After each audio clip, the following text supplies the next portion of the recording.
honestly. Yeah, we'll see. Alright, so now, I'm glad that we're all completely, thoroughly confused about this, because that... I was really glad I'm not alone in just going like, what is going on by this. But we do see that Aphrodite's going to be starting out with the starport. We'll see if she's going to go for some kind of Banshee play like she did in the last game, or switch it up and go for the more conventional Marine Hellion elevator play, because that is very good move on this map. You do have this higher part of the main base that's not usually seen by Zerg, considering that the creep doesn't go over there. Overlords would have to be spread in that direction, but it's not really conventional to cover this spot. Normally you do go along the left, try and see those medevac drops and everything. But the first Hellion will go in, try and scout the front, do a little bit of damage. So you can do the same kind of aggression as you did in the last game with those Marines and Hellions early on and try and force more links instead of drones. Yeah, I'm expecting a Roachborn at any moment, honestly. I mean, she's banking so much money. Yeah, there's no lair tech or anything. I mean, speed is there. The gas count is looking... Oh, there we go. Baneling Nest is going down. So we're going to have the Banelings as the responses. If they can actually explode on the Hellions and Marines, that'll be great, but I highly doubt that Aphrodite's micro is going to allow for that. But the lead creep team was taken out. That's really, really annoying. Oh, yeah. Especially with such low energy queens at the beginning of the game. Yeah. Oh, and just going for the surround, maybe? Oh, yeah, that's going to go down. Yeah, so that gets cleaned up. Ferrari does have a starport down already. Banshee being made?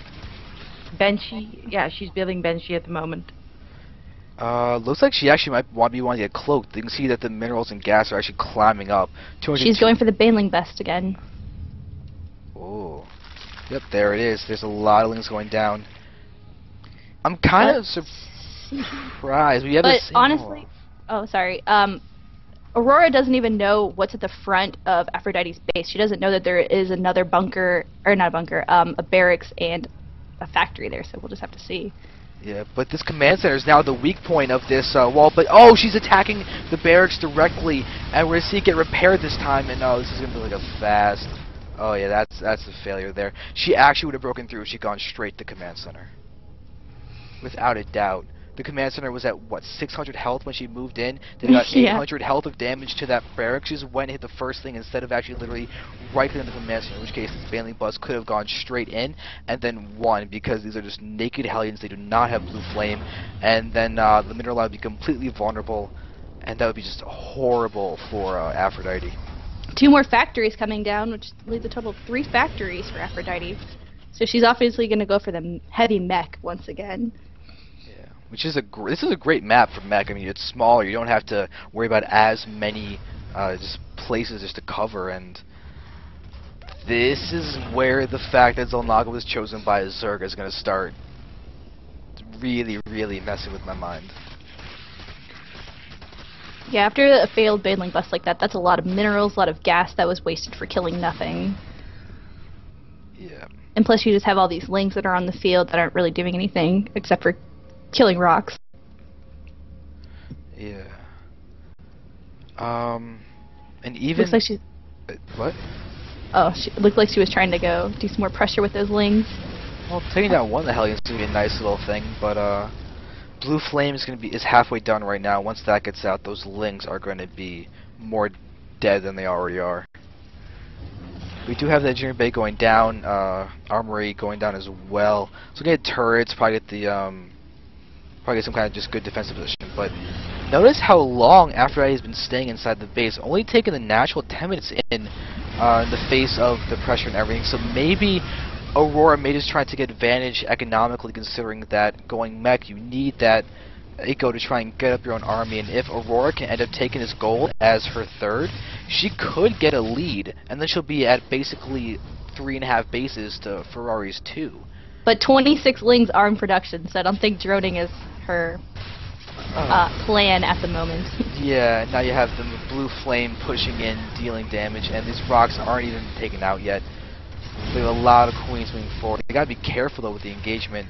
But there's gonna be the rocks down. Oh, you can see the gold being taken momentarily. Infestation pit on the way. And burrow. And burrow. So we could have and +1 missile roaches. There they are. Ah. Alright, so we can see the infestors and everything going down. This Banshee over here in the bottom right is at what would be the normal third for Zerg, just waiting to take out any drones that are moving down in that way. Alright, so now we're going to have a nice, almost a nice surround on those Hellions. So that's going down. Still really confused though, honestly. Yeah. Queens are helping a lot of these Hellions. Yeah. Just waiting with the Zerglings to kind of, you know, she expects like a lot of Hellions, and there are a lot of Hellions coming up. Just look at the amount.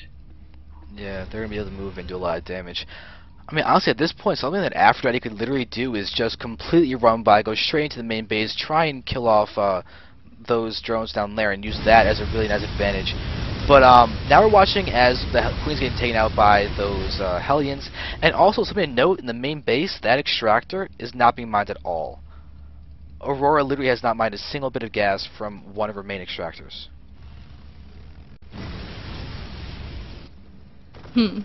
Yeah. First Tor, they have second Tor already. Ooh, this Tor's gonna get killed off. Oh, that's Thor.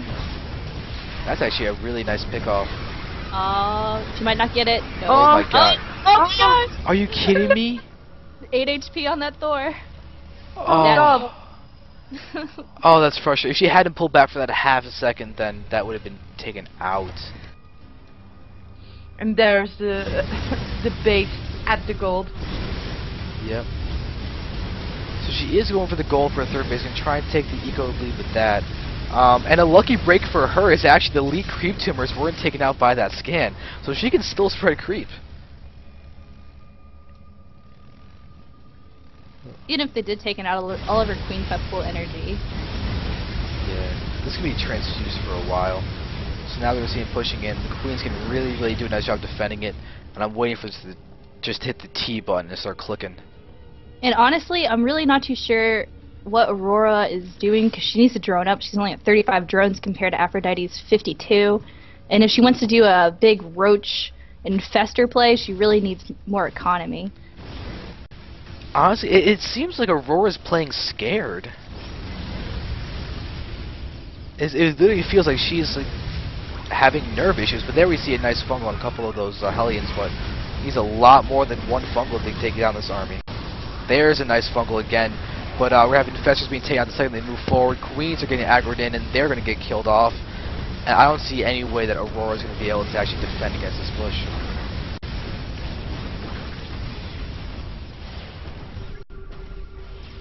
Yeah, so, The amount of Tor, so it's just devastating for the Zerg at the moment. and there's a GG Oh, sad proud face. face. Sad Aurora loses. And now we're going to check on the games and see if we can get another game of